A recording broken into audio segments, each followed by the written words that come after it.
ارمغان میرے کپڑے دو، میں تمہیں چھوڑوں گی نہیں۔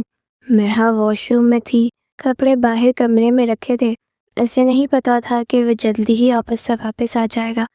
جیسے ہی مرحا تولیہ باندھے کمرے میں آئی تو ارمغان بیڈ پر لیٹا اسے ہی دیکھ کر مسکرا رہا تھا، اور بیڈ پر رکھے مرحا کے کپڑے بھی غائب تھے۔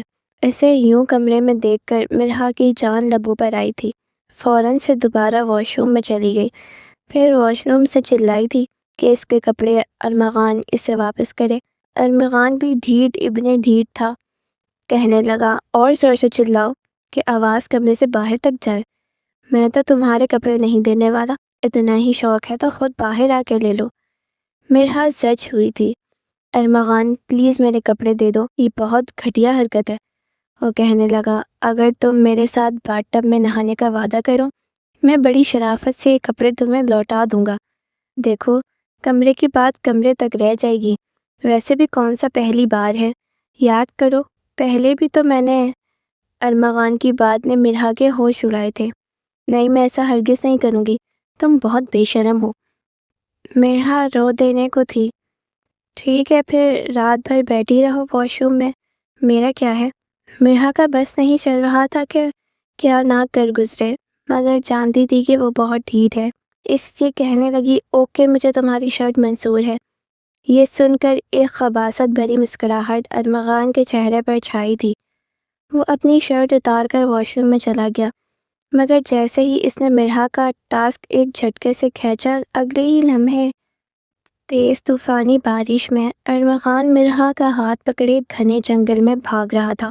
دونوں ننگے پاؤں تھے، جب مرحا کے پاؤں پر کانٹا لگا تھا اور وہ جھاڑیوں کے پاس گری تھی۔ پھولے ہوئے سانس سے کہنے لگی ارمغان میں اور نہیں بھاگ سکتی۔ ارمغان کہنے لگا اس وقت بحث کا وقت نہیں ہے میرے پاس، اگر وہ لوگ ہم تک پہنچ گئے تو تم جانتی ہو ہم دونوں جان سے جائیں گے۔ اٹھو۔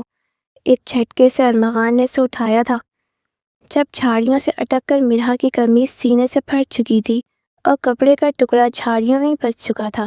ارمغان کی نظر سیدھی اس کی برا پر پڑی تھی۔ وہ بری طرح سے گھبرائی تھی۔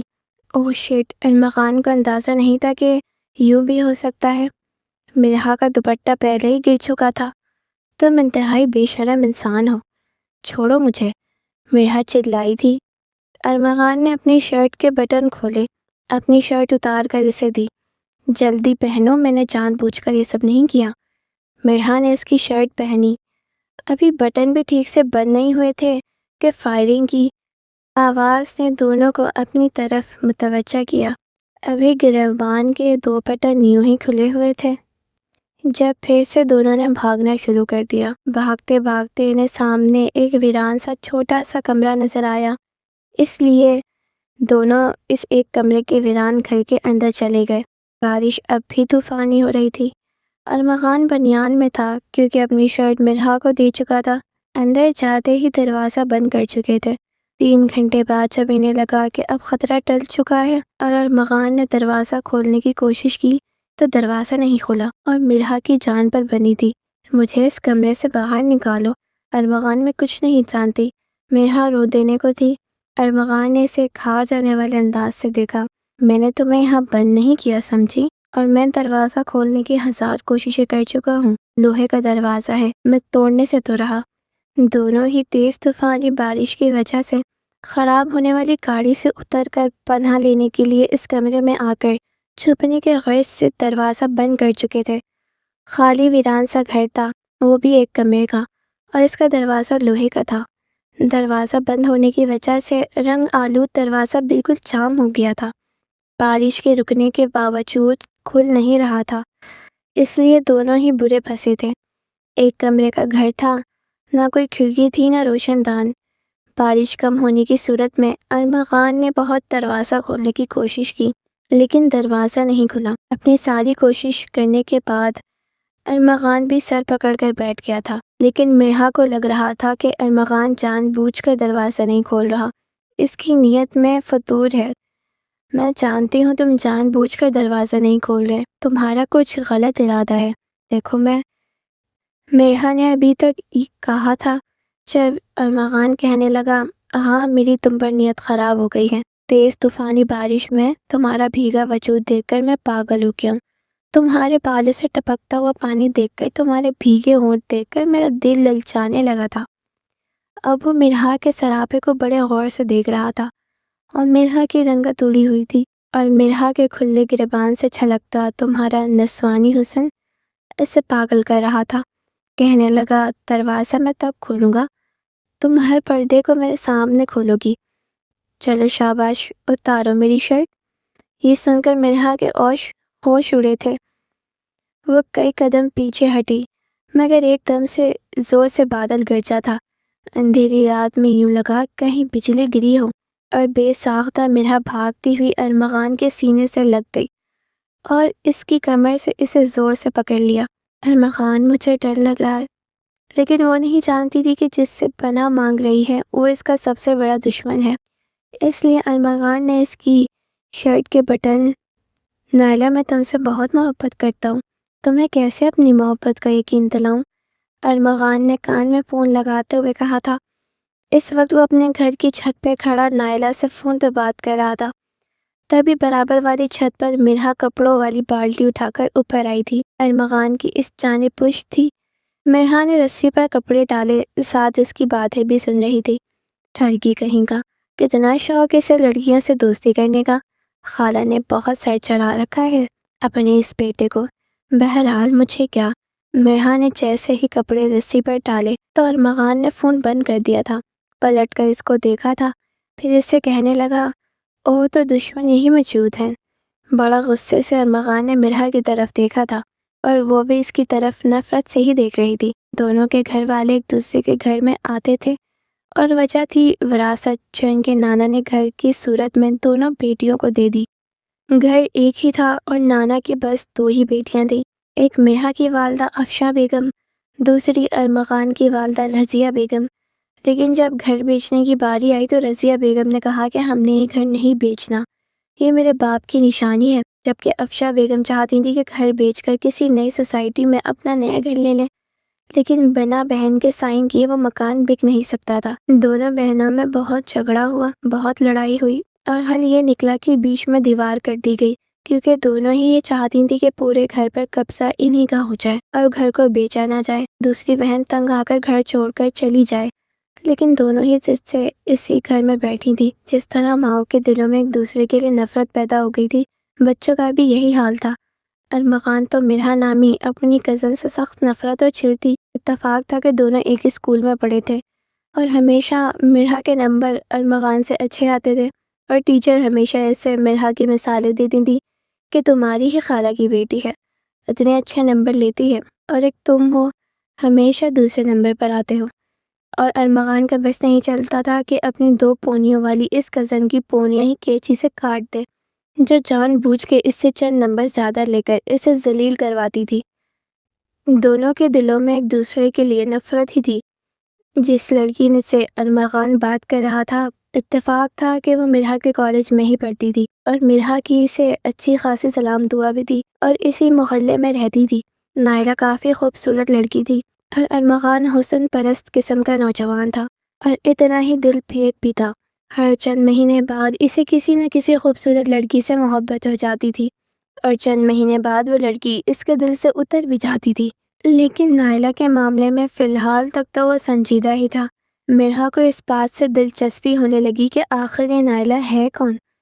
ایک بار جب وہ کالج سے چھٹی کے وقت باہر نکلی تو اس نے اپنے کالج کے باہر ارمغان کو دیکھا تھا۔ وہ حیران ہوئی کہ آخر وہ اس کے کالج کے باہر کھڑا کیا کر رہا ہے۔ تبھی اس نے دیکھا کہ اس کی کلاس فیلو نائلہ اسے ہائے کا اشارہ کر رہی ہے۔ یہ دیکھ کر وہ سمجھ گئی کہ اس بار ارمغان نے نائلہ کو پھنسایا ہے۔ بہرحال مرہا نے اگلے ہی روز نائلہ کے پاس بیٹھنے کا ارادہ کیا تھا۔ وہ اس کے پاس بیٹھ گئی، ادھر ادھر کی باتیں کرنے لگی، کہنے لگی، آج کل تو لگتا ہے تم ہواؤں میں اڑ رہی ہو، کیا بات ہے؟ چہرے پر بڑی لالی آئی ہوئی ہے۔ نائلہ کہنے لگی، نہیں ایسی تو کوئی بات نہیں ہے۔ وہ کہنے لگی، ایسی لالی تو ان لڑکیوں کے چہروں پر چھاتی ہے جب وہ کسی سے ٹوٹ کر محبت کرتی ہیں۔ نائلہ مسکرانے لگی، کہنے لگی، ہاں مجھے ابھی کوئی اچھا لگا۔ وہ کہنے لگی، اچھا، واقعی، بتاؤ نا کون ہے؟ حالانکہ مرہا جانتی تھی۔ نائلہ کہنے لگی، ہے کوئی کافی ہینڈسم ہے۔ مرہا کہنے لگی، دکھاؤ نا مجھے اس کی تصویر۔ تبھی شرماتے شرماتے نائلہ نے ارمغان کی تصویر اسے دکھائی۔ وہ نہیں جانتی تھی کہ یہ دونوں کزن ہیں اور ان کی مائیں بھی آپس میں دشمن بنی ہوئی ہیں، اور یہ دونوں بھی۔ میرہا نے تصویر دیکھتے کہا، یہ توبہ توبہ، تم اس سے محبت کرتی ہو؟ ارے یہ تو میرا کزن ہے، اس کا تو کام ہی یہی ہے، لڑکیوں سے دوستی کرنا، محبت کی جال میں پھنسانا اور پھر اپنا مطلب نکالنے کے بعد انہیں ٹیشو پیپر کی طرح پھینک دینا۔ حالانکہ ارمغان صرف دوستی ہی کرتا تھا، یہ ڈیٹ پہ چلا جاتا ہے، ہاتھ پکڑ لیتا ہے یا ایک آدھی کس کر لیتا ہے، وہ بھی ہاتھ پر، لیکن اس سے زیادہ کچھ نہیں کرتا تھا۔ لیکن مرحا نے اس پر گھٹیا قسم کے الزام لگاتے ہوئے بھی شرم محسوس نہیں کی تھی۔ یہ سن کر نائلہ کو بڑی حیرت ہوئی، کہنے لگی، کیا تم سچ کہہ رہی ہو؟ وہ کہنے لگی، 100% سچ کہہ رہی ہوں، مجھے کیا ضرورت پڑی ہے جھوٹ بولنے کی؟ ارے میرا کزن ہے، کیا میں اس کو نہیں جانتی ہوں گی؟ اس کی تو حرکتیں ہی ایسی ہیں۔ بہرحال نائلہ کی آنکھوں میں موٹے موٹے آنسو آنے لگے، وہ تو اس سے سچ مچ محبت کر بیٹھی تھی، اور اس بار ارمغان بھی کافی سنجیدہ تھا۔ وہ کہنے لگی، ایسا کرو تم میرے گھر آنا، میں تمہیں بتاتی ہوں، ہمارے برابر والے گھر میں تو رہتا ہے، اگر تمہیں یقین نہ آئے تو یقین دلا دوں گی۔ اگلے ہی روز نائلہ مرحا کے گھر پہنچ گئی۔ اتفاق تھا کہ اس وقت ارمغان چھت پر ہی تھا، چائے پی رہا تھا، ساتھ میں ایک لڑکی سے فون پر باتیں بھی کر رہا تھا، بس اس سے جان چھڑانے کے چکر میں تھا جو اس کے گلے پڑ گئی تھی۔ نائلہ کو مرحا چھت پر لے آئی، لیکن اسے سیڑھیوں میں کھڑا رکھا، کہنے لگی، ابھی تمہیں دکھاتی ہوں یہ کیا کر رہا ہے۔ خود وہ چھت پر آ گئی، کہنے لگی، بات سنو میری۔ جب ارمغان نے مرحا کی طرف دیکھا تو کہنے لگا، فاطمہ میں تم سے تھوڑی دیر بعد بات کرتا ہوں۔ یہ کہنے کے بعد اس نے فون رکھ دیا۔ مرحا کہنے لگی، یہ کیا تماشا پکڑ رکھا تھا تم نے؟ بتاؤ، کہ تم اتنی لڑکیوں سے دوستی کرتے ہو، فلرٹ کرتے ہو؟ ارمغان کہنے لگا، تو تمہیں کیا تکلیف ہے؟ تمہارے ساتھ تو فلرٹ نہیں کر رہا، میں ایک لڑکی سے کروں یا 10 لڑکیوں سے کروں؟ تم ہوتی کون ہے میرے معاملات میں بولنے والی؟ دیکھو مرحا، اپنی حد میں رہو اور میرے معاملات سے دور رہو۔ وہ کہنے لگی، فاطمہ سے تم دوستی ختم کر دو، حالانکہ وہ کسی فاطمہ کو نہیں جانتی تھی۔ ارمغان کہنے لگا، تمہیں کیا لگے، وہ تمہاری کیا لگتی ہے؟ کہنے لگی، وہ میری دوست ہے، مجھ سے پوچھ رہی تھی کہ یہ ارمغان تمہارا کزن ہے، کیسا لڑکا ہے؟ وہ ویسے بھی فاطمہ سے پیچھے ہی چھڑوانا چاہتا تھا۔ کہنے لگا، تو بتا دو نا، میں ایک نمبر کا فلرٹ ہوں، ہر 2 مہینے بعد لڑکیاں بدلتا رہتا ہوں۔ وہ چاہ رہا تھا کہ کسی بھی طرح فاطمہ سے اس کی جان چھوٹ جائے، اس لیے اپنی برائیاں کرنے لگا۔ لیکن یہ باتیں سن کر نائلہ کی آنکھوں میں آنسو گرنے لگے۔ وہ ایک ایک قدم بڑھاتی ہوئی چھت پر آ گئی۔ جیسے ہی ارمغان نے نائلہ کو دیکھا اور پھر مسکراتے ہوئے مرحا کو دیکھا تو اس کے تن بدن میں آگ سی لگ گئی تھی۔ نائلہ رونے لگی، کہنے لگی، تو یہ ہے تمہاری اصلیت؟ وہ کہنے لگا، نائلہ ایسی بات نہیں ہے، میں اس لڑکی سے پیچھا چھڑانے کے لیے کہہ رہا تھا، میں تم سے سچی محبت کرتا ہوں۔ وہ کہنے لگی، جھوٹ مت بولو، تمہاری باتیں میں نے ساری اپنے کانوں سے سنی اور اب بھی تم جھوٹ بول رہے ہو۔ وہ تو شکر ہے مجھے مرحا نے سب کچھ بتا دیا، ورنہ میں تمہاری محبت میں نہ جانے کتنے آگے چلی جاتی۔ آئی ہیٹ یو، یہ کہہ کر نائلہ وہاں سے جا چکی تھی۔ ارمغان اپنی چھت پر لانگ کر مرحا کے پاس آ رہا تھا۔ اس سے پہلے کہ مرحا بھی 9-11 ہوتی، اس نے مرحا کی کلائی پکڑی، کہنے لگا، تمہاری ہمت کیسے ہوئی نائلہ کو میرے بارے میں یہ سب کچھ بتانے کی؟ مرحا کہنے لگی، چھوڑو ورنہ شور مچا دوں گی، اور تم میرے بھائیوں کو اچھی طریقے سے جانتے ہو، تمہارے ٹکڑے ٹکڑے کر دیں گے۔ اس سے پہلے کہ وہ امی امی پکارتی، دوسرا ہاتھ ارمغان اس کے منہ پہ رکھ چکا تھا۔ کہنے لگا، اب چیخو اور میں تمہارا گلا دبا کر تمہیں ہی جان سے مار ڈالوں گا، تاکہ میری زندگی کی آدھی مصیبتیں ختم ہو جائیں۔ یہ تیسری لڑکی ہے جس کا تم نے پتہ صاف کیا ہے، میں تمہیں چھوڑوں گا نہیں۔ اس کا بازو بری طرح سے دبوچ چکا تھا، مرحا نے کہونی اس کے پیٹ میں ماری تھی، تبھی وہ دورہ ہوا اور اس نے مرحا کے چھوڑ دیا۔ کہنے لگی، ابھی جا کے بتاتی ہوں اعجاز بھائی کو، دیکھو تمہارا کیا حال کریں گے وہ۔ کہنے لگا، بتا دو، میں بھی تمہیں چھوڑوں گا نہیں۔ مرحا، جو کچھ تم نے میرے ساتھ کیا ہے، سوٹ سمیت تمہیں لوٹاؤں گا، یاد رکھنا۔ وہ سیڑھیوں سے نیچے اتر چکی تھی، کہنے لگی، اب مزہ آئے گا، اسے بہت شوق اس لڑکیوں کے ساتھ ننگ رلیاں منانے کا، لیکن وہ نہیں جانتی تھی کہ ارمغان اب اس کے ساتھ کیا کرے گا۔ کچھ دنوں بعد وہ چھت پر جب رسی سے کپڑے اتارنے آئی تو ارمغان اسے مسکرا کر دیکھ رہا تھا۔ وہ حیران تھی کہ وہ کیا اسے اس طرح سے مسکرا کر دیکھ رہا ہے۔ مرحا کو سمجھ نہیں آ رہی تھی کہ وہ مسکرا کیوں رہا ہے۔ اسی شام مرحا کو دیکھنے کے لیے لڑکوں والوں نے بھی آنا تھا، اس لیے وہ جلدی سے کپڑے اتار کر نیچے چلی گئی کہ شاید یہ محبت کے صدمے میں پاگل ہو گیا ہے۔ نیچے آ کر اس نے چائے کی تیاری کی اور بہت اچھے سے کپڑے پہنے۔ ویسے بھی وہ خوبصورت تھی، لڑکے والے جیسے ہی اسے دیکھنے آئے وہ اسے پسند کر چکے تھے۔ مرحا کی والدہ افشا بیگم بے حد خوش تھیں کیونکہ لڑکا اچھا خاصا کماتا تھا، ٹھیک ٹھاک تھا اور انہیں اور کیا چاہیے تھا۔ لیکن رات کو جو کچھ مرحا کے موبائل میں آیا اس کے ہوش اڑ گئے۔ وہ رات کے وقت موبائل پر فیس بک چلا رہی تھی جب اس کے موبائل میں واٹس ایپ پر میسج آیا۔ یہ نمبر ارمغان کا تھا۔ کہنے لگا، ہیلو ڈیئر سویٹ کزن، کیسی ہو؟ اس کا میسج سن کر مرحا نے انتہائی نخریلے منہ والا ایموجی بھیجا، پھر کہنے لگی، رات کے اس وقت مجھے میسج کرنے کی کیا ضرورت پیش آ گئی؟ کہیں تم اپنے کیے پر معافی تو نہیں مانگنے والے؟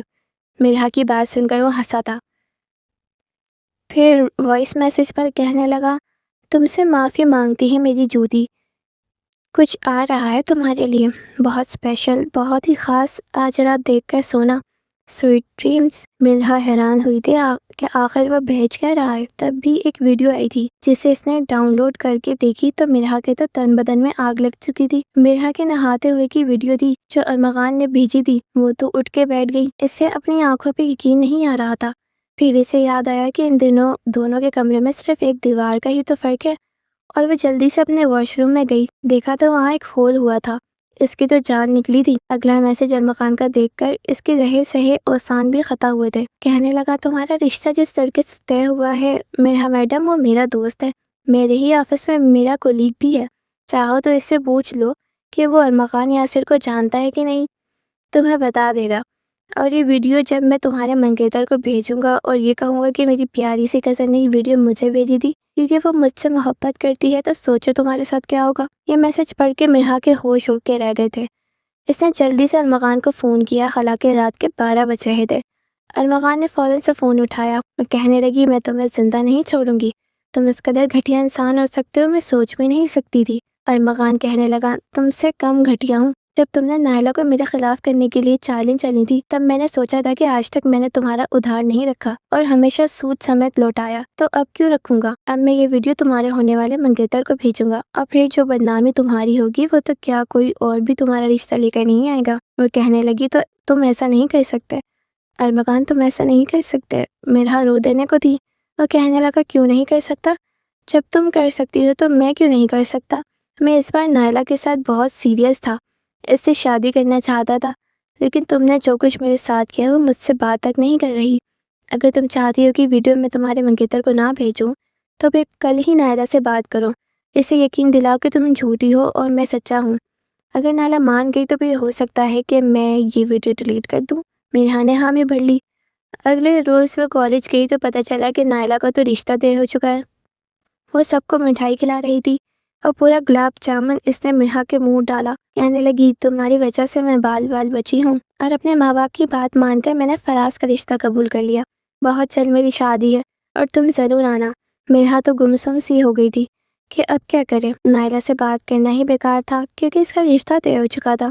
وہ گھر آ گئی اور بے حد پریشان تھی، جانتی تھی کہ ارمغان شام کی چائے اپنے آفس سے آ کے چھت پر ہی پیتا تھا، اس لیے چھت پر چلی گئی، بے چینی سے اس کا انتظار کر رہی تھی۔ وہ چائے کا کپ لے کر اوپر آیا تو کہنے لگی، ارمغان میری بات سنو۔ میں چائے کا سپ لے کر کہنے لگا، کیا ہے، بات ہوئی نائلہ سے؟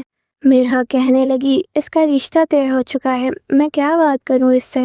یہ سن کر ارمغان کا پارا ہائی ہوا تھا، کہنے لگا، اب دیکھو میں کیا کرتا ہوں۔ مرحا اس کے منت سماجت کرنے لگی کہ خدا کے لیے ویڈیو ڈیلیٹ کر دو، تم کسی اور لڑکی سے محبت کر لو، تمہارا تو کام ہی یہی ہے۔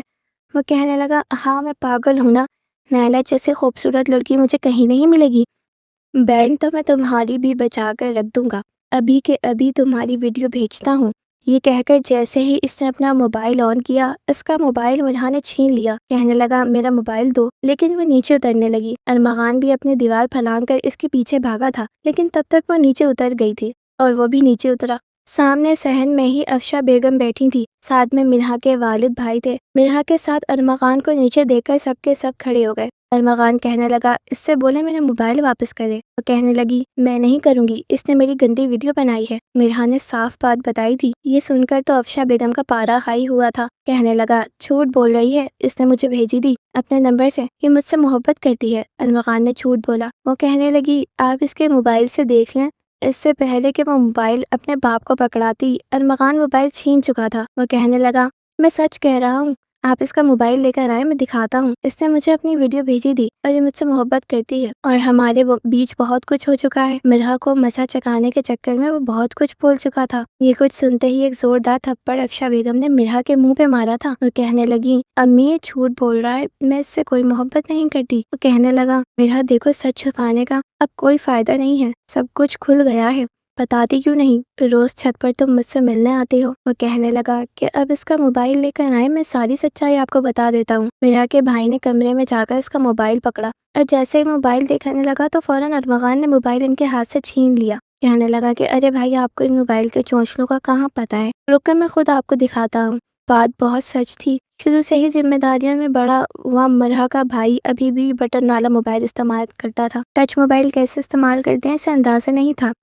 کیونکہ کچھ روز پہلے ہی اس نے ٹچ موبائل لیا تھا اور ابھی تک واٹس ایپ استعمال کرنا اسے نہیں آیا تھا۔ فون پہ کوئی بھی کوڈ اور لاک نہیں لگا تھا، اس لیے ارمغان نے اپنا واٹس ایپ کھولا اور جو ویڈیوز اس نے مرحا کو دی تھی واپس اپنے نمبر پر بھیج کر مرحا کو بھیجی ہوئی ویڈیو ڈیلیٹ کر دی۔ جانتا تھا سبھی تپے پڑے ہیں، کوئی یہ نہیں دیکھے گا کہ ویڈیو کس وقت بھیجی گئی ہے۔ اس نے ویڈیو دکھائی کہ یہ دیکھیں گے اس نے میرے نمبر پر بھیجی ہے اور پھر اسے آن کر دیا۔ ویڈیو ایسی نہ تھی کہ کوئی بھی دیکھ سکتا، اس لیے اعجاز کا تو پارا ہائی ہوا تھا۔ اس نے بھی مرحا کے منہ پہ تھپڑ مارا تھا۔ افشا بیگم تو سر پکڑ کر رونے لگی کہ تم نے کیا کیا، تم ایسی تو نہیں تھی۔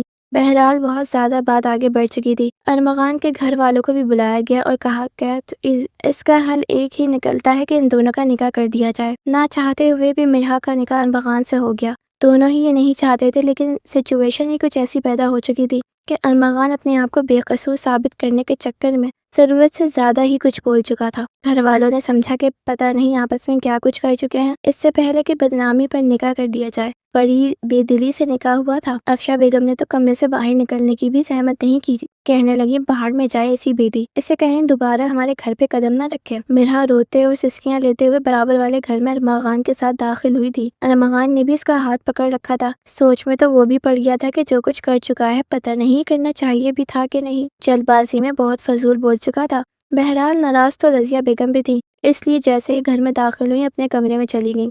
سبھی اپنے اپنے کمروں میں جا چکے تھے۔ صحن خالی ہوا تو مرحا نے اپنے ہاتھ جھٹکے سے اس کے ہاتھ سے ہٹایا تھا۔ اب اسے نفرت اور غصے سے دیکھنے لگی۔ چپ چاپ لاؤنج میں چلی گئی۔ جب ارمغان بھی پیچھے آ گیا، وہ کہنے لگی میں تمہیں زندہ نہیں چھوڑوں گی، تم نے کیوں مجھ پر جھوٹے الزام لگائے؟ وہ بھی غصے سے کہنے لگا مجھے سمجھ نہیں آ رہا تھا کہ کیا کہنا چاہیے، تم سیڑھیاں اتر گئی تھی، میرا موبائل مجھ سے چھین لیا تھا اور تم نے بھی میرے ساتھ کوئی اچھا نہیں کیا۔ وہ کہنے لگی تم کیا سمجھتی ہو جو کچھ ہوا کیا وہ مذاق ہے؟ نکاح نکاح ہوتا ہے، ہم دونوں ایک دوسرے کی شکل دیکھنا پسند نہیں کرتے، شادی کا رشتہ کیسے نبھائیں گے؟ ارمغان تم نے اچھا نہیں کیا، میں تمہیں کبھی معاف نہیں کروں گی، نہ تمہیں اتنی اجازت دوں گی تم مجھے ہاتھ بھی لگاؤ۔ ارمغان بھی غصے سے اس کا ہاتھ چھوڑ چکا تھا، کہنے لگا کہ ہاں مجھے بھی کوئی شوق نہیں ہے تمہیں چھونے کا، تمہیں ہاتھ لگانے کا، بلا وجہ کی تم جیسی مصیبت گلے پڑ گئی ہے۔ مرحا نے اتنا سننا تھا تو فوراً دھاڑی دی، وہ بھلا کہاں ہے اس کا کوئی بدلہ اپنے پاس رکھنے والی تھی، وہ تو اس کے ہر ایک بات سوچ سمجھ لوٹانے کا پہلے ہی عزم کر چکی تھی، اسی لیے کہنے لگی کہ میں مصیبت گلے پڑی ہوں، شرم نہیں آتی تمہیں ایسی بات کرتے ہوئے؟ تم زبردستی میرے گلے پڑ چکے ہو، تم نے مجھ پر الزام لگائے، مجھ سے شادی کی اور ساری زندگی ایک بھیانک درندہ بن کر میرے سر پر منڈلاتے رہو گے۔ اس کی آواز سن کر تو رضیہ بیگم اپنے کمرے سے ہی باہر نکلی تھی، کہنے لگی شرم کر لو تم لوگ جو ایسی باتیں کر رہے ہو، کیا محلے کو بتانا ہے کہ تم دونوں کی تربیت کی گئی ہے؟ دفع ہو جاؤ دونوں اپنے کمرے میں، اور خبردار آئندہ کے بعد اس گھر میں ذرا بھی شور شرابہ سنا میں نے۔ رضیہ بیگم کی ڈانٹ سن کر دونوں خاموش تو ہو چکے تھے مگر ہڑبڑاتے ہوئے کمرے کی طرف چلے گئے تھے۔ دونوں دروازے سے اندر داخل ہوتے ہی اس نے غصے سے اپنی چولی اتار کر ایک طرف رکھی تھی، وہیں دوسری جانب ارمغان نے بھی فوراً شیروانی کو ایک طرف رکھتے ہوئے اپنے کپڑے نکالے تھے۔ کمرے میں اٹیچ باتھ روم تھا، اب بھی دونوں میں جھگڑا ہو چکا تھا، ایک نے دروازہ پکڑ لیا تھا اور دوسرا اس دروازے کو دھکیل رہا تھا۔ ارمغان کہنے لگا کہ پہلے میں ہی چینج کروں گا، اور وہ دروازے کو پیچھے کی طرف کر رہی تھی کہ نہیں پہلے میں نے دروازہ کھولا تھا، پہلے میں ہی جا کر چینج کروں گی۔ ارمغان کو جب اس ٹھیٹ لڑکی کی ڈٹائی نظر آئی تو اگلے پل فوراً دروازہ ڈھیلا چھوڑ دیا، اپنی جانب سے زور لگاتی مرحا سیدھا جا کر اس کے اوپر گری تھی اور پھر اگلے ہی لمحے اس سے دور بھی ہٹ گئی۔ وہ کہنے لگی اچھا ٹھیک ہے، چلو آؤ پھر دونوں ایک ساتھ ہی چینج کر لیتے ہیں، ساتھ موقع ملا تو کچھ اور بھی کر لیں گے۔ وہ جس انداز میں بولا تھا مرحا کا تو چہرہ سرخ لال ہو گیا۔ غصے سے اس نے شیمپو والی بوتل اٹھائی اور سارا شیمپو اس کے اوپر انڈیل کر باہر بھاگی تھی۔ ارمغان بھی اس کے پیچھے لپکا تھا کہ مرحا کی بچی، تمہاری تو میں مینڈک کی منہ والی پکوڑے جیسی ناک، تمہیں تو میں ایسا مزہ چکھاؤں گا کہ تم سوچ بھی نہیں سکتی۔ ان دونوں کی لڑائی کی آوازیں رضیہ بیگم کو باہر تک آ رہی تھی۔ ارمغان کا باپ بھی سرخ چہرہ لیے ان کے کمرے کی طرف ہی دیکھ رہا تھا کہ کیا بنے گا ان دونوں کا۔ چل بازی میں شادی تو کر دی ہے ان کی، اگر ان کو اتنی محبت تھی، بلکہ ان کے رویے سے تو مجھے کہیں بھی نہیں لگ رہا کہ ان کو محبت تھی۔ مرحا باتھ روم سے باہر نکل کر باہر سے لاک لگا چکی تھی۔ فٹافٹ اس نے وہیں پر کپڑے چینج کر لیے تھے اور کمرے سے باہر آ کر دالان میں بیٹھ کے دروازہ دھڑا دھڑ بج رہا تھا۔ چیخ کر ارمغان کہہ رہا تھا کہ اگر یہ اندھی بہری گونگی دروازہ نہیں کھول رہی تو اماں آ کر آپ ہی کھول دو، یا آپ لوگ بھی کان میں روئی ٹھونس کر سو چکے ہو۔ رضیہ بیگم نے کھا جانے والی نظروں سے اپنی بھانجی کو دیکھا تھا، کہنے لگی کہ پتہ نہیں کیسی مصیبت گلے پڑ گئی ہے، ستیہ ناش کر دیا ہمارے گھر کا، میرے بیٹے کو اپنے پیار کے جال میں پھنسا لیا۔ مگر اس نے اپنی خالہ کو کوئی جواب نہیں دیا تھا۔ بچپن میں اس کی خالہ کے ساتھ مرحا کی بہت بنتی تھی، یہ تو وراثت اور پھر گھر کا معاملہ تھا کہ ان کے گھر کے تعلقات خراب ہوئے تھے۔ کمرے سے باہر نکل کر غصے سے مرحا کی طرف ہی آیا تھا، قریب تھا کہ 2-4 تھپڑ ہی مار دیتا۔ جب اس کی والدہ نے اسے دیکھا تو اسے ڈانٹ کر کہنے لگی کہ اگر تم نے مزید کوئی تماشا لگایا تو گلی میں کھڑا کر کے تمہیں مرغا بناؤں گی، اور تمہاری کمر پر میں نے ڈنڈے سے مارنا ہے جیسے بچپن میں مار کھاتے تھے مجھ سے۔ ارمغان کا منہ کھلا کا کھلا رہ گیا، جبکہ مرحا جو غصے سے بھبری تھی، فلک شغاف کہہ کر اس کے حلق سے نکلا تھا۔ اس کی ہنسی سن کر تو رضیہ بیگم کو بھی ہنسی آ چکی تھی، جبکہ ارمغان ان تینوں کو ایک طرف ہوتا دیکھ کر کہنے لگا کہ واہ واہ بھانجی، کیا بیاہ کر لے آئی ہو اماں، تم نے تو بدلنا شروع کر دیا۔ ٹھیک ہے، جیسا کر رہی ہو ویسے ہی کرو، میں بھی اسے اپنے کمرے میں نہیں سلاؤں گا، اپنے پاس ہی سلانا اب اسے۔ اور دھار سے دروازہ بند کر کے اندر بیٹھ چکا تھا اور مرحا وہیں بیٹھی رہ گئی۔ کچھ دیر تو رضیہ بیگم اسے گھور کر دیکھتی رہی، 1-2 باتیں اسے سنانے کی بھی کوشش کی تھی، لیکن آخر کو وہ ان کا خون تھا، ان کی بھانجی تھی، گھروں میں دیواریں حائل تھیں مگر دل میں نہیں۔ جب انہوں نے دیکھا کہ بھانجی بھی انہیں کوئی جواب نہیں دے رہی، بلکہ ان کی باتیں سن کر بھی خاموش ہو جاتی ہے، تو رضیہ بیگم کا رویہ خود ہی اس کے ساتھ ٹھیک ہو چکا تھا۔ اب تو رضیہ کا شوہر باہر دالان میں سوتا اور وہ دونوں خالہ بھانجی اندر بیڈ پر سو رہی تھی۔ 3 دن تک ایسے ہی چلا، مگر رضیہ بیگم نے ایک شام ارمغان کو بلایا جب وہ آفس سے آیا تھا، دونوں کو اپنے سامنے بٹھا کر کہنے لگی کہ شادی ہو چکی ہے تم دونوں کی، سمجھے تم دونوں نے ایک دوسرے کے ساتھ زندگی گزارنی ہے، بس جن حالات میں شادی ہونی تھی سو ہو گئی۔ اب میں چاہتی ہوں کہ تم دونوں اپنا رشتہ ٹھیک کرو، اپنے تعلقات بہتر کرو اور خوش رہو۔ یہی بات تمہاری مرحا، تو تمہارے ماں باپ بھی تم سے کافی ناراض ہیں، تم دونوں آج شام جاؤ گے اور ان سے معافی مانگو گے۔ مرحا کی آنکھوں میں اس وقت آنسو آ چکے تھے، ارمغان بھی اسے دیکھ کر تھوڑا بوجھل دل سا ہوا تھا، معافی تو مانگنا چاہتا تھا مگر اس میں ہمت ہی نہیں تھی کہ وہ اس سے معافی مانگ سکے۔ اس شام وہ دونوں ہی ساتھ والے گھر میں داخل ہوئے تھے۔ افشا بیگم نے جب اپنی بیٹی کو دیکھا تو پہلے تو غصے سے منہ پھیر لیا، مگر وہ زبردستی اپنے ماں کے گلے آ کر لگ گئی اور آخری بار کہنے لگی کہ اماں پلیز، میں نے کچھ نہیں کیا تھا، پلیز اب ایسا مت کریں، مجھے اذیت مت دیں۔ اسے روتا دیکھ کر افشا بیگم بہرحال اسے گلے سے لگا چکی تھی، اس کا بھائی بھی اسے گھور کر دیکھ رہا تھا، دونوں ہی چپ چاپ بیٹھے تھے۔ ارمغان ہی بولا تھا کہ خالہ چھوڑ دیں پرانی باتیں، آپ دونوں بہنوں نے گھر کا حصہ بھی تو لے لیا، اور اب دیکھیں چاہے جن حالات میں بھی ہیں ہماری شادی ہو تو گئی نا، اب آپ دونوں بہنیں بھی اپنا رویہ ٹھیک کر لیں۔ اس نے اپنی ماں سے بھی یہ بات کی تھی، مگر رضیہ بیگم کہتی کہ افشا میرے پاس آ کر معافی مانگے میں تو اس کے گھر میں قدم نہیں رکھوں گی، وہیں افشا بھی یہی کہتی کہ اگر رضیہ میرے پاس آئی تو میں اسے معاف کر دوں گی۔ اس پر مرحا نے کچھ سوچا، دونوں نے پورے خاندان کو باہر ڈنر پر بلایا تھا، نہ ہی افشا بیگم کو پتا تھا کہ رضیہ آ رہی ہے اور نہ ہی رضیہ بیگم کو پتا تھا کہ ان کے دوسری بہن آ رہی ہے۔ پورے خاندان میں جب ایک دوسرے کو اپنے سامنے دیکھا تو تھوڑی ہچکچائی تھی، مگر مرحا اور ارمغان نے سبھی کو ایک ساتھ کھانا کھانے کو کہا تھا اور پھر یہ بھی کہا تھا کہ جو پرانی باتیں ہوئی چھوڑیں، آپ اپنا رویہ ٹھیک کر لیں۔ تھوڑے گلے شکوے ہوئے مگر پھر دونوں بہنیں گلے مل چکی تھیں اور یوں ان کی بیچ کی دوریاں ہٹ چکی تھیں، مگر مرحا اور ارمغان کے بیچ موجود دوریاں ختم ہونے میں ابھی بھی کافی عرصہ باقی تھا۔ رات کو جب گھر واپس آئے تو ایک بار پھر رضیہ بیگم کے ساتھ بیڈ پر لمبی تان کر سونے لگی تھی، لیکن اب فوراً سے کہنے لگی ارے ارے یہاں کہاں لیٹ رہی ہو، وہ کہنے لگی کہ کیا ہو گیا خالہ، سونا چاہتی ہوں؟ مگر خالہ کہنے لگی کہ بالکل نہیں، میں نے تم دونوں کو کیا سمجھایا تھا کہ تم دونوں ایک کمرے میں رہو گی؟ چلو شاباش، جاؤ اپنے کمرے میں، مجھے میرے شوہر کے ساتھ اس کمرے میں رہنے دو۔ وہ جس انداز میں بول رہی تھی، مرحا ناک منہ چلا کر کمرے سے نکل گئی تھی۔ ہچکچاتے ہوئے دروازہ کھولا تو جیسے اندر داخل ہوئی تو سامنے ارمغان بیٹھا ہوا تھا۔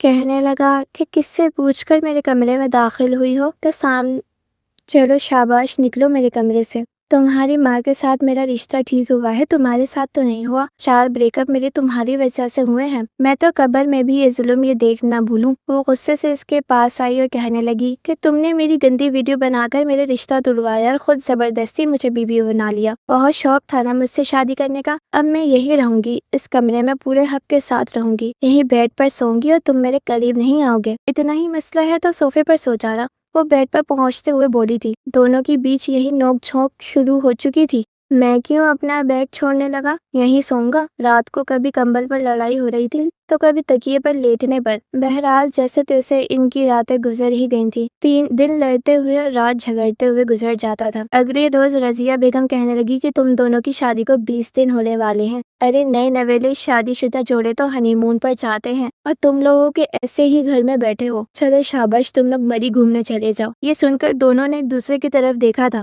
ارمغان کہنے لگا کہ مجھے آفس سے چھٹی نہیں ملے گی اور اس چمگادڑ کے ساتھ تو میں بالکل بھی نہیں جانے والا۔ مرحا کہنے لگی کہ اپنی شکل دیکھیے کدو کہیں کے، میں بھی تمہارے ساتھ کہیں نہیں جانے والی۔ مگر جب رضیہ نے دونوں کو آنکھیں دکھائیں تو مجبوراً وہ مان ہی چکے تھے۔ سامان پیک کر کے وہ مری کی حسین وادیوں میں گھومنے کے لیے نکل چکے تھے۔ یہ راستہ ان کے گھر سے 4 گھنٹے کی دوری پر تھا، اس لیے ہوٹل وغیرہ پہلے بک کروا دیا تھا۔ گاڑی میں بیٹھتے ہوئے بھی ان کی لڑائی جھگڑے ہی جاری تھے۔ جیسے ہی وہ مری کے علاقے میں داخل ہوئے تو اچانک بارش شروع ہو چکی تھی۔ تیز طوفانی بارش اور بجلی چمکتے دیکھ کر مرحا ایک پل کو گھبرائی تھی۔ اگلے ہی لمحے اس نے اسٹیئرنگ پر رکھے ہوئے ارمغان کا ہاتھ پکڑ لیا۔ وہ فوراً اس کا ہاتھ جھٹک کر کہنے لگا کہ یہ کیا حرکت کی ہے، کیوں چپکتی پھر رہی ہو مجھ سے، ہاتھ اٹھاؤ۔ مرحا کہنے لگی کہ مجھے بھی کوئی شوق نہیں تمہارے ہاتھ لگانے کا، موسم اتنا خراب ہو چکا ہے، روڈ پر دیکھو کتنا پانی آ رہا ہے، مجھے تو ڈر لگ رہا ہے۔ سڑک پر سچ مچ سامنے موجود چھوٹے پہاڑوں اور چٹانوں سے پانی بہہ کر آ رہا تھا۔ ایک جانب کھائی تھی اور دوسری جانب چٹانیں۔ گاڑی بڑی تیزی سے وہ چلا کر آگے بڑھ رہا تھا کہ جب راستے پر کھڑی کیچڑ گاڑی میں پھنس گئی۔ نوکیلے پتھر لگنے کی وجہ سے ٹائر بھی پنکچر ہو چکا تھا۔ بارش پہلے سے قدرے تھم بھی چکی تھی لیکن ابھی بھی جاری تھی۔ گاڑی سے اتر کر ارمغان نے گاڑی کو دھکا لگانا چاہا۔ مرحا ڈر کر گاڑی میں بیٹھی تھی، وہ گھٹنوں تک اس کیچڑ نما پانی میں ڈوبا ہوا تھا۔ جب کہنے لگی کہ ارے موٹی بھینس، نکلو گاڑی سے، میری مدد کروا دو، جیسے جنگل میں ہی تم نے ہنی مون منانا ہے مجھ سے۔ اس کی بات پر مرحا بھی باہر نکلی کی گرتی پڑتی آئی تھی۔ دونوں دھکا لگانے لگے مگر ٹائر مکمل طور پر خراب ہو چکا تھا۔ کچھ دیر سوچنے کے بعد کہنے لگا کہ مرحا تم یوں ہی گاڑی کے اندر بیٹھو، میں زیادہ ہوں، سامنے مجھے کچھ دکانیں نظر آ رہی ہیں، میں ان سے مکینک لے کر آتا ہوں۔ مرحا پہلے تو ڈری تھی لیکن پھر گاڑی میں ہی گاڑی لاک کر کے بیٹھ گئی۔ ابھی ارمغان کو گئے ہوئے کچھ دیر ہوئی تھی کہ اچانک ایک اور گاڑی بڑی تیزی سے ان کے قریب سے گزری۔ اس میں 4-5 اوباش لڑکے بیٹھے ہوئے تھے، مکمل طور پر بھیگے ہوئے تھے۔ جیسے ہی انہوں نے گاڑی میں مرحا کو اکیلا دیکھا تو فوراً گاڑی روک کر کھڑکی کھٹکھٹانے لگے، کہنے لگے وہ دیکھو ایک حسینہ بیٹی ہے ہمارے انتظار میں، کیوں نہ اس کے ساتھ تھوڑی رات رنگین بنا لی جائے۔ مرحا تو گھبرا کر چلانے لگی تھی، ارمغان پلیز واپس آ جاؤ۔ ارمغان نے جب اس کے چلانے کی آواز سنی تو پلٹ کر دیکھا، بھاگ کر واپس آیا تھا مگر یہ دیکھ کر تو اس کی بھی آسان خطا ہو گئے تھے کہ ان میں سے 2 لڑکوں کے پاس تو پسٹل موجود تھا۔ 2-3 لڑکوں کے تو منہ پر اس نے گھونسے مار کر ان کے جبڑے ہلا ڈالے تھے، مگر جب ایک نے فائرنگ کی تو موقع پر ارمغان پیچھے کی طرف ہٹ گیا ورنہ گولی سیدھا اس کے سینے میں لگنی تھی۔ مرحا گاڑی سے نکل چکی تھی، وہ کہنے لگا کہ مرحا بھاگو، ہم ان کا مقابلہ نہیں کر سکتے۔ دونوں ہی جنگل کے راستے بھاگنے لگے تھے، اونچی نیچی جگہیں، پھر پاؤں میں چبھتے کانٹے بھی تھے۔ دونوں بھاگ کر ہی اس عجیب و غریب کمرے میں پہنچے تھے جو کہ اب لاک ہو چکا تھا۔ باہر بڑی زوروں سے بارش ہو رہی تھی اور مرحا کے کپڑے بھی مکمل طور پر خراب ہو چکے تھے اور سہم کر اس کے قریب بیٹھ چکی تھی۔ جیسے جیسے رات ہو رہی تھی ٹھنڈ بھی بڑھتی جا رہی تھی، دونوں ہی ایک دوسرے سے چپک کر بیٹھے تھے۔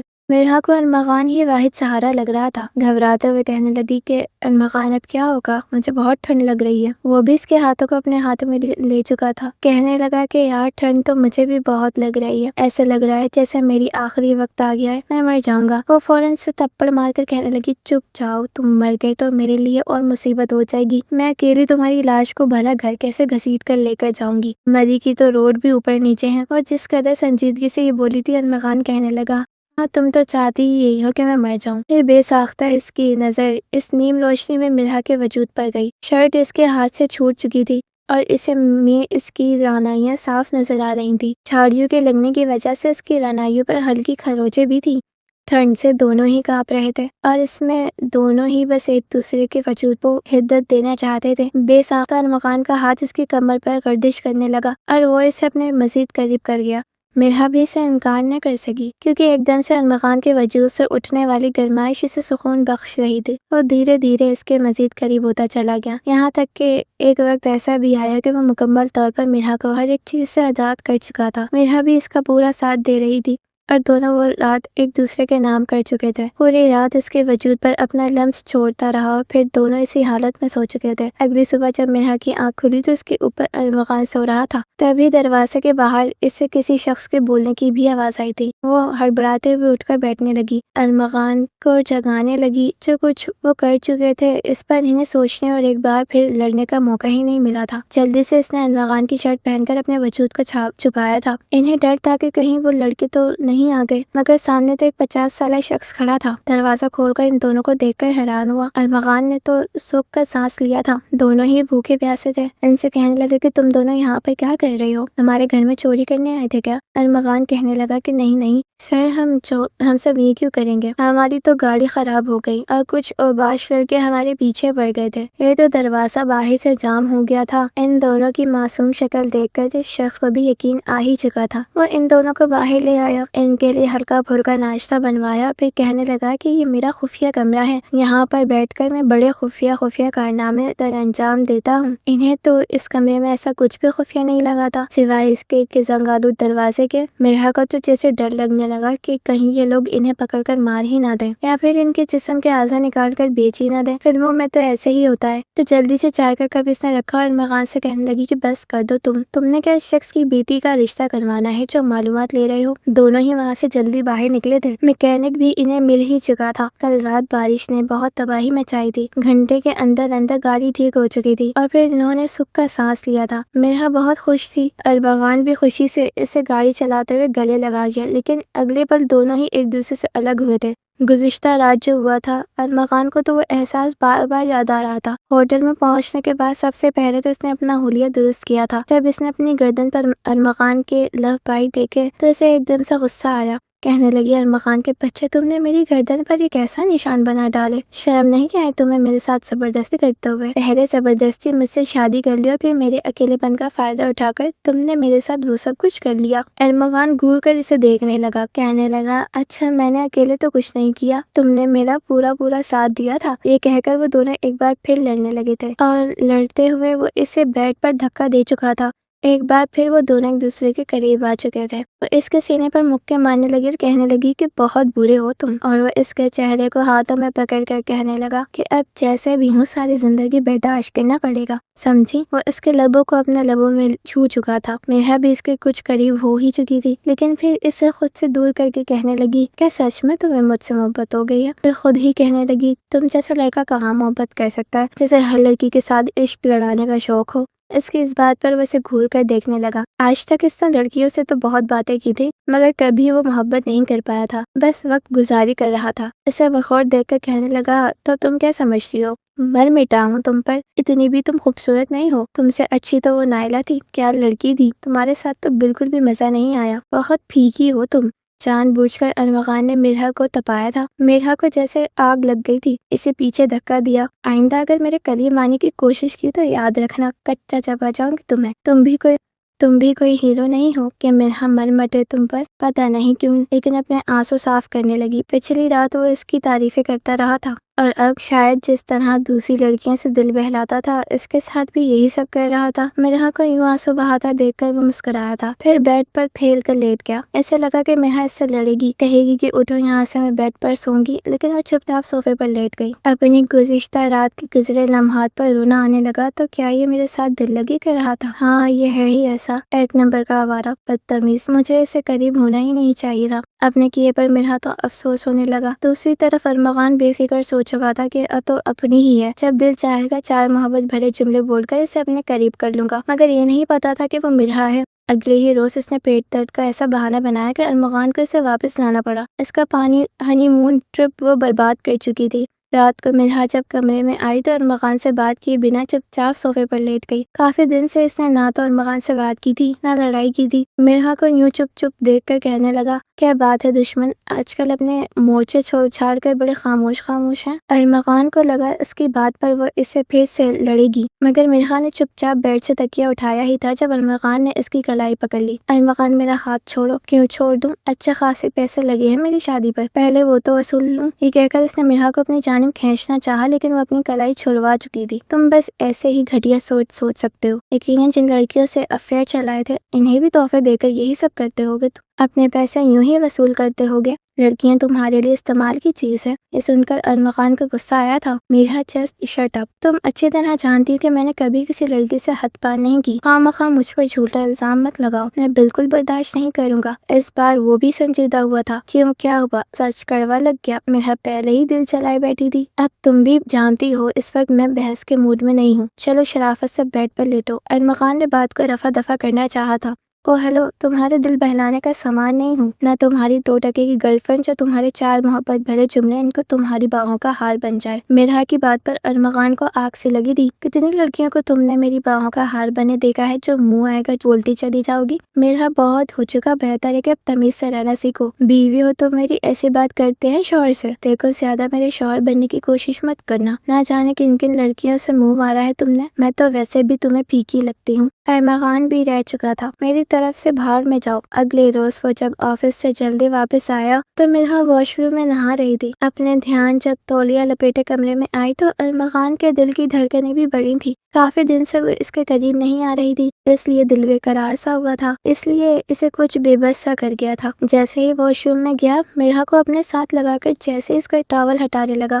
اسے باتھ ٹب پر دھکا دے چکی تھی۔ وہ پانی سے بھرے باتھ ٹب پر گرا تھا۔ مرحا کی بچی، چھوڑوں گا نہیں تمہیں۔ ارمغان کو غصہ آیا تھا، مگر مرحا باہر جا چکی تھی، واش روم کا دروازہ باہر لاک کر چکی تھی۔ کپڑے بدل کر ہی اس نے دروازہ کھولا تھا۔ ارمغان بھی تپا پڑا تھا۔ ایک بار آفس سے واپس آیا تو مرحا کچھ بیمار سی لگ رہی تھی، مگر رضیہ بیگم خوش نظر آ رہی تھی۔ آتے ہی بیٹے کے منہ میں لڈو ڈالا تھا۔ مبارک ہو تمہیں، تم باپ بننے والے ہو۔ یہ سن کر ارمغان پہلے تو حیران ہوا، پھر خوش ہوا تھا، مگر مرحا کا چہرہ بجھا سا تھا۔ باپ بننے والے ہو، اسی لیے اب سدھر جاؤ، رضیہ بیگم نے بڑے پیار سے بیٹے کا ماتھا چومتے ہوئے کہا تھا۔ مرحا کمرے میں آتے ہی تکیہ اٹھا کر صوفے پر لیٹ گئی۔ ارمغان جب کمرے میں آیا تو مرحا کو یوں چپ چپ دیکھ کر کہنے لگا، مرحا طبیعت تو ٹھیک ہے؟ اتنی چپ چپ کیوں ہو؟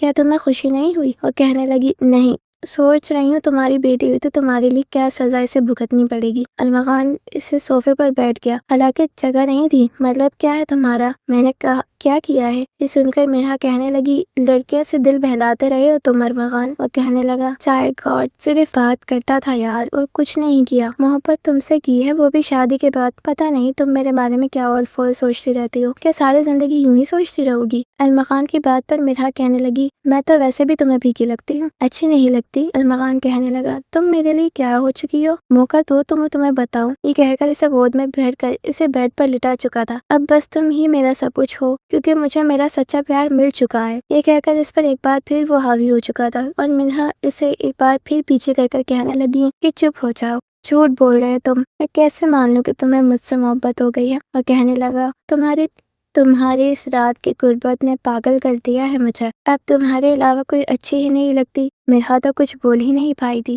اور ایک بار پھر وہ دونوں یہ رات ایک دوسرے کے نام کر چکے تھے۔ وقت اب بدل چکا تھا، نئے مہمان کی آمد کی وجہ سے دونوں کا رویہ خاصا بدلا ہوا تھا۔ نوک چھونک تو ان کی ابھی بھی جاتی تھی، مگر دونوں کے بیچ اب محبت آ چکی تھی۔ رضیہ بیگم یہ دیکھ کر سکون کا سانس لی گئی۔